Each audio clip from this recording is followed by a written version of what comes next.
Good morning, everybody. Good morning. Speeches. It's exciting. What is a superhero? According to the Cambridge Dictionary, a superhero is a person whose actions are far greater than what people expect. On any given day, we can all be a superhero, and at any moment we can meet one and not even know it. I met my superhero on November 20th, 2015.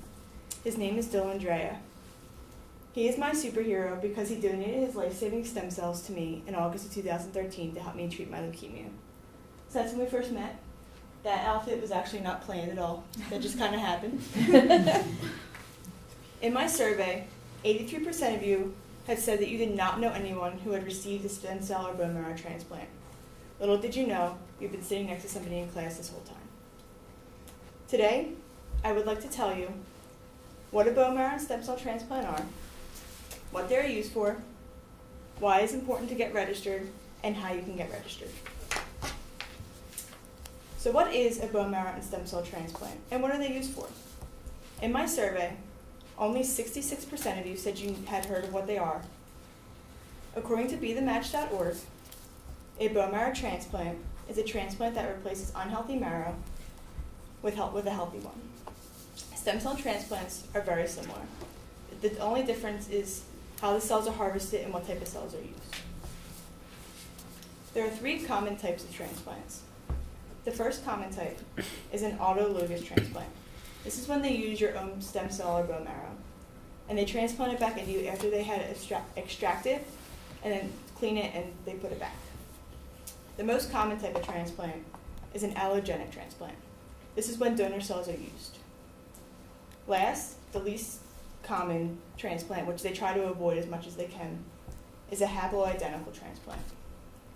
This is like an allogenic transplant. However, the patient is a half match or less.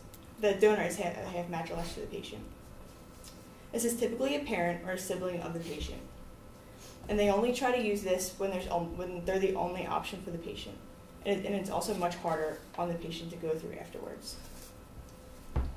The processes of harvesting the donor cells differ between bone marrow and stem cell.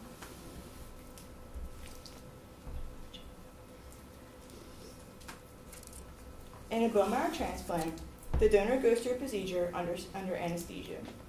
During this procedure, they use several needles that go into the back of your pelvic bone and pull out the marrow. It takes about 2 hours and is slightly painful afterwards. For a stem cell transplant, the donor must start with 5 days of shots called flangerism. This helps increase the blood-forming cells. The donor then must sit for up to 8 hours, like this, with an IV in each arm. Or they can do 2 sessions of 4 to 6 hours. The IVs are attached to a machine, as you can see here. And what this machine does is, in one IV, it pulls out the blood and it filters out the stem cells. It then takes whatever isn't used and puts it back into the donor. This is very similar to a platelet donation. After an interview with my donor, Dylan Drea, on April 20th, 2018, he said this process was not difficult and the hardest part for him was sitting so long. He actually did this 2 days in a row for me because my doctors said they would like more. The average recovery time is about a week for both donation processes. The process for patients is the same for both transplants. All they do is you must go through chemo and/or radiation, which I went through both, to help kill whatever cells of their body is there.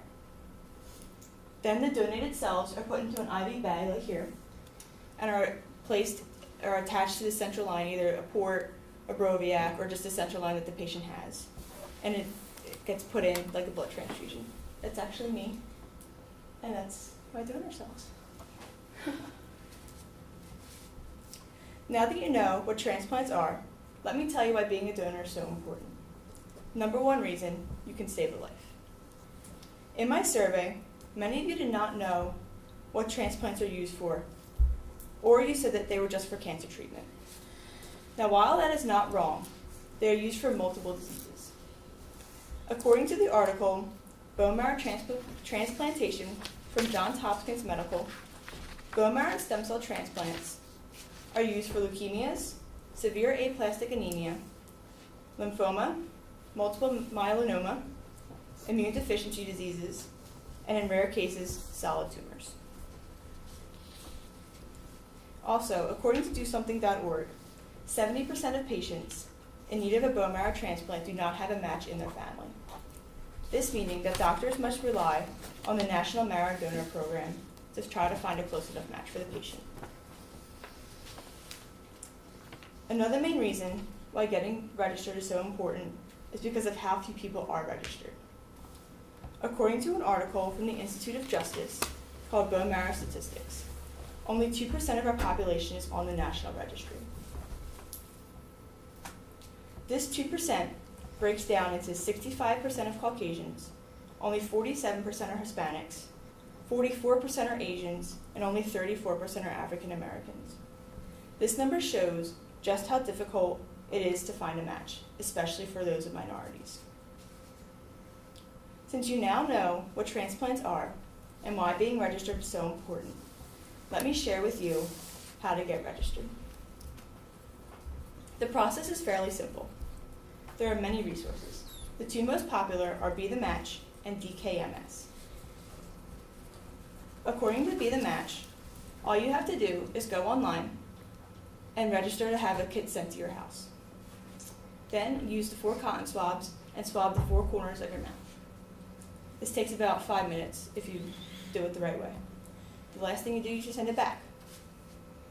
Or you can go online to either of the websites and find a public event going on where they have you fill out the paperwork and do the swabbing right in front of them. During the interview with my donor, I asked him how he decided to get registered and how his experience was registering. His reply was that it was sort of a fluke. Be the Match was on his college campus his junior year, and his friend had walked over to the table while they were walking to the next class. He's like, I wasn't really interested in the beginning, but when his friend said he would do it, he said he would do it with him, so he wasn't doing it by himself. He also said he never expected to get the call, especially a little over a year later, so he wasn't on there very long. He also said the process was fairly simple. He had to fill out a small form and then swab his mouth. Bone marrow and stem cell donors are true superheroes. And now that you know what transplants are and why being a donor is so important, and how to get registered, I hope you all take the chance to be a true superhero yourselves.